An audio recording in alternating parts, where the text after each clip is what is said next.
Victorieux la semaine passée sur le parquet de Nancy, les Massicois ont mis fin à leur série de 4 défaites consécutives, mais surtout remporté leur premier succès à l'extérieur.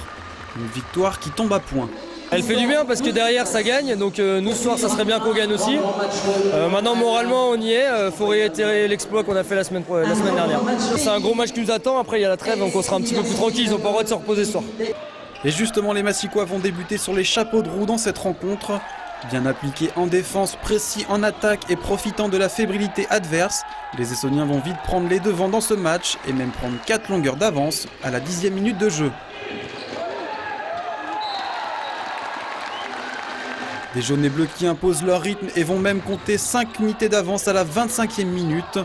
Auteur d'une première mi-temps quasi parfaite, les hommes de Benjamin Brault rentrent au vestiaire sur le score de 15-11. Mais en seconde période, Aix-en-Provence, un des plus sérieux concurrents au titre, va se réveiller, changeant leur système de défense. Les visiteurs vont complètement déstabiliser les Massicois. 10 minutes seulement après la reprise du jeu, les Aixois ont refait leur retard et prennent même l'avantage d'une longueur. Et la démonstration de force ne va pas s'arrêter là puisque 6 minutes plus tard, les visiteurs mènent alors 23-17. Massy vient d'encaisser 16 buts en ne marquant que 2. En fin de match, les deux entraîneurs font tourner leurs effectifs. Benjamin Brault, qui sent que son équipe ne reviendra pas dans ce match, donne sa chance aux plus jeunes. Aix accroît un peu plus en avance pour au final l'emporter 32-23. 5e défaite pour Massy donc, et encore une fois un scénario très décevant. En première mi-temps, on défend bien, tous ensemble. On va vers le but, on est dangereux.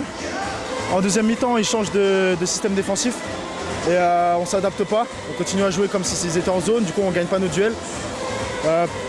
Juste à l'image de Benji Dewar qui gagne ses duels. Les autres, on n'a pas réussi à les gagner, du coup on ne crée pas de décalage, du coup il ne se passe rien. Du coup les arbitres ne nous rendent pas les ballons, ce qui est normal. Et en défense, on a essayé, on n'est plus dedans, plus de cohésion, rien du tout. Donc au final, le score reflète la deuxième mi-temps. On marque 8 buts en deuxième, c'est scandaleux. On voulait continuer sur la lancée au niveau du comportement, ce qui s'est passé en première mi-temps. On a été tous ensemble, la cohésion. Et en deuxième mi-temps, on n'a pas su repartir et on n'a pas su s'encourager assez entre nous pour repartir, essayer de sortir la tête de l'eau. On a commencé à sombrer et on n'a pas réussi à sortir. On ne peut pas compter que sur 4 ou 5 joueurs, il va falloir que ceux qui sortent du banc ils prennent un peu leurs responsabilités parce que s'il faut aller à Chartres à 8, on ira à Chartres à 8. Des Massicois déçus et en colère, mais pour le capitaine essonnien, au vu de la qualité de la première mi-temps, il n'y a pas lieu de s'inquiéter. J'ai totale confiance dans l'équipe.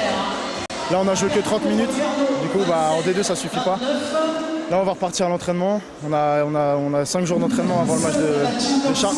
Il va falloir tout donner pour gagner à l'extérieur, pour rattraper cette défaite. Au classement, Massy se rapproche un peu plus de la zone rouge avec 11 points à égalité avec Nancy, le premier relégable. Les Essonniens doivent créer l'exploit samedi prochain à Chartres.